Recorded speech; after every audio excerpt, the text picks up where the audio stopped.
こんにちは。よかったら自己紹介をお願いします。はい、私の名前は、クレイシニアンです。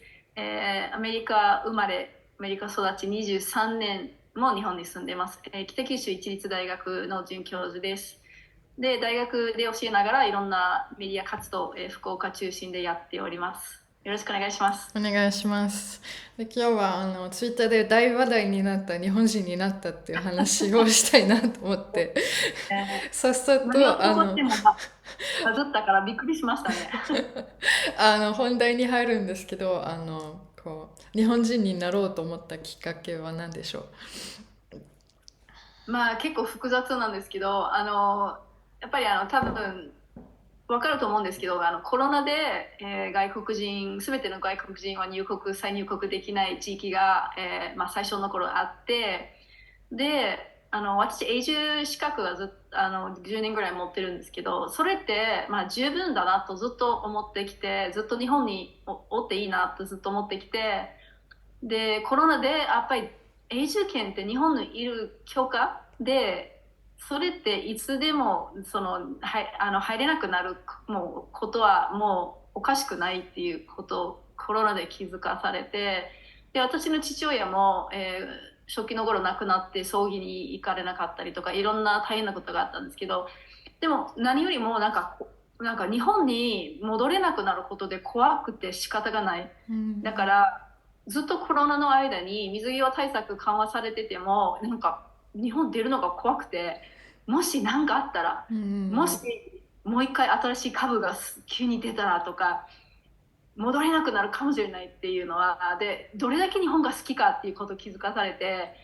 やっぱり何よりも日本と離れることが怖いなって思って、じゃ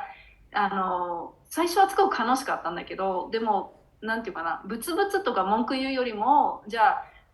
日本人になるしかないなと思って、もしどんな時でも日本にいる権利が欲しかったら、じゃあ日本国籍を取得した方がいいなと。で、結局まあ日本が大好きとかずっと住んでるとか自分の居場所とかそういうこともちろんアイデンティティとかもちろんあるんだけど、まあ合わせてアメリカに住む予定もないし、日本のアイデンティティの方が強いから、じゃあなんで日本人にならないのっていう結論が出て、やっぱり日本人になるっていうことを決めたんです。で、視聴者さんは日本人の方が多くいると思うんですけど、日本人になるためにどのような手続きがありましたか？あとどのぐらいの期間でした？そうね、永住権は取ったばかりと言ったんですけど、永住権の2、3倍ぐらいの、うん。量だと思うんですけど、まあ、ちょっとプロセスが永住権とちょっと違うんだけど、まず一番面倒くさいっていうか、大変なのは、その戸籍を作るために、自分の国の手続きが非常に多い。例えば、自分の出生届と、兄弟の出生届と、自分の婚姻届とか、親の婚姻届と、父の死亡届とか、全部の原本が必要ですね。いや、これは全部、まあ、原本もちろん、ね、全部ないから、法務局に、まあ、再発行頼むこととか、で、その日本語訳が必要。だからそれをもらった後に日本語訳が必要。そして日本側でやっぱりその在職証明書、残高証明書、課税証明書、納税証明書とか、お金関係のお金と、手続きと、そしてまあ、自分の、まあ、家の中の写真とか、自分の旦那は帰化はしなかったから、彼のお金関係うの書類とん。か仕事関係の書類とか、で何回も追加の手続きも頼まれたから、結構申請できるまでは6ヶ月ぐらいかうかったね、ん。いろいろ集めるのに。でその後に、まあ、4月に面接があって、でその後結果が出たのは、11月21日だから、まあ8ヶ月申請してから割と早いって言われたんですね。うん、面接ではどのようなことを聞かれるんですか？日本人になるための面接っていうことはどのような？まあ、まずその申請、申請、その手続きは書類提出と面接は同じ日でもいいし、別々にする人もいるし、だから私同じ日にしたから、その出した種類を一枚一枚を確認して、あ、そうですか、こういうことですか、みたいな感じで、そして期間の同期書書かなきゃいけないので、手書き。すごい。なんで日本人になりたいっていうことって書かなきゃいけないんです。で、訂正なし、修正ペンなし、もうすごい漢字間違えたらどうしようかみたいなことと思ってんだけど、でもそれは A41 枚、2枚ぐらい書いて、でそれを読んで、ああ、日本が好きですねみたいなこと言われて、そして、2回目の、で、その後に、1回目の審査があって、その2回目の審査は私と旦那2人だったんですよね。でそこでもう本当にいちいちのそのカタカナの書き方とか、例えば私の父のミドルネームはマービンだから、その B の書き方は火に点々かうに点々どっちがいいですかみたいな、すごく細かい作業の確認とか、そしてまあ最後ので1回目は2つの誓約書を書かせられて、1つ目は私は立派な日本人になるっていうなんか誓約書はい書くで、2つ目はその日本は二重国籍認めないから自分の、母国の国籍を放棄するっていう、誓約書を書かせられるんですよね。で、まあ、そんな感じだから面談は2回、面接2回と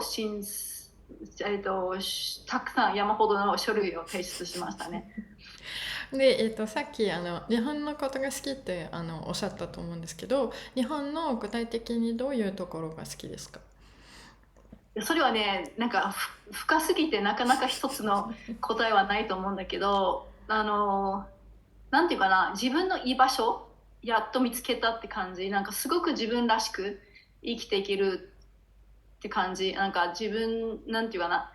自分の性格は、もうなんかよく自分らしく生きていけないってよく日本で、なんか生きづらいってよく聞くんだけど、私は逆なんですよね。母国のアメリカよりも日本の方が自分らしく生きていけるんだけど、なんていうかな、医療制度もすごくアメリカよりいいだし、保険制度とか子育て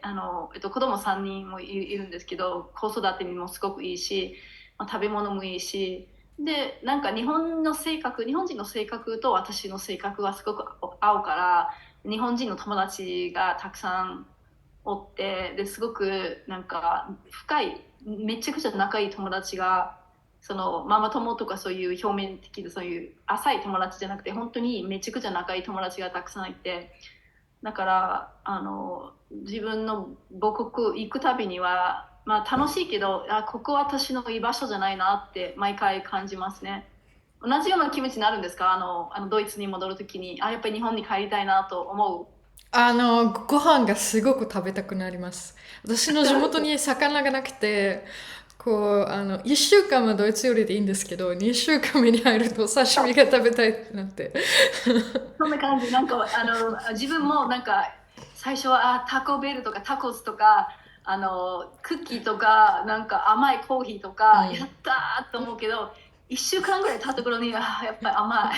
重いとか思って、やっぱり味噌汁とご飯食べたいなって思うんだよね。で、その長く日本で生活して、日本で生活してる上でもちろんいいとそうではない点あると思うんですけれども、その辺で長く住んでこれがめっちゃ好き、これがちょっと苦手みたいな点があれば教えていただけると嬉しいです。まあめっちゃ好きなのはやっぱりすごく暮らしやすい、特に日本語話せると、そして私地方に住んでるから物価がすごく安い、それも大きいし、あまりお金はかからないようなところに住んでるんですけど、そして、やっぱり食べ物よね。日本人は多分分かると思うけど、朝から晩まで食べ物の話しかしないよね。日本人も食べ物が大好きで、なんかすごくなんか綺麗、なんかトイレも綺麗だし、街も綺麗だし、やっぱりそれに慣れてくるとね、母国に戻るとびっくりしますよね。そして接客もすごく丁寧で、それはすごく好きなんですけど、好きじゃないところはやっぱり一番慣れないことは、もう建物の中は寒すぎる、日本はね。特に私が住んでるすごく古い家なんでずっと寒くてで大学も寒いしスーパーマーケットも電車もどこ行っても寒い。でそれはなかなか慣れないかな。そして、まあ、もうちょっとその個性認めるような社会になれたらいいなと正直思うんですけどね。私外国人だから外国人だったね。もうなんか話し方変えなきゃいけないよね。でも結構いろいろ人は外国人だからいいやみたいな感じなんだけど、やっぱり日本人は結構ね、まあ、ルールとかに縛られるとか、まあ、学校のブラック校則とか自分の子供からいろんな話聞いたりとか、もうちょっと個性を認めるような社会になってほしいけど、とはい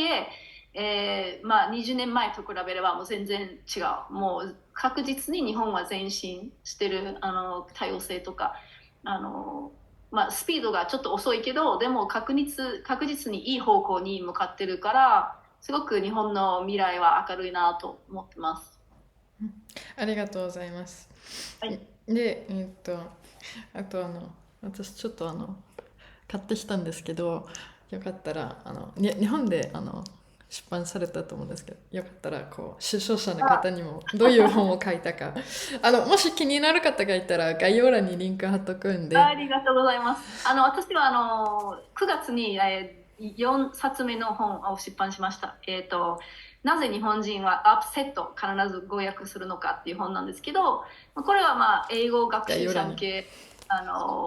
なんていうかな、英語マニアの人は多分なかなか難しい、訳しにくい英語とか、訳しにくい日本語が、まあ、エッセイ本みたいな、だから英語わかんないとでも多分楽しめるような本だと思うんですけど、まあ、初めて英語の学習本だからすごく楽しく、書きました。マキさんは読みましたか？ああ、そうそう、今読んでる途中です。で、なんかアップセットについて私もたまに思うところが、日本人はできるだけこう、喧嘩を避けるような、なんかその辺の、なんだろう、たまに、私はドイツ人出身なので、ドイツ語を日本語に訳すと、これ直接訳したら違うなっていうのもかなりあって、そうそう。そうね。だからそういうやっぱり文化と、まあ、価値観とか、まあ、宗教観とか、まあ、いろんなことは言葉に影響を与えるので、だから例えば本で書いたけど、ご縁とか、これももう日本の仏教そうですね。の概念、うん。ね、なかなか英語圏にはうん。伝えることが難しいとか、だからやっぱり言葉だけを見るとちょっと難しいからちょっと下にある価値観とか世界観を知る必要があるなと思ってでそれはちょっとベースにしてその本を書きました。まあ、もし気になる方がいたら、よかったら概要欄にクリックして Amazon で買ってみてください。今日はありがとうございました。さあ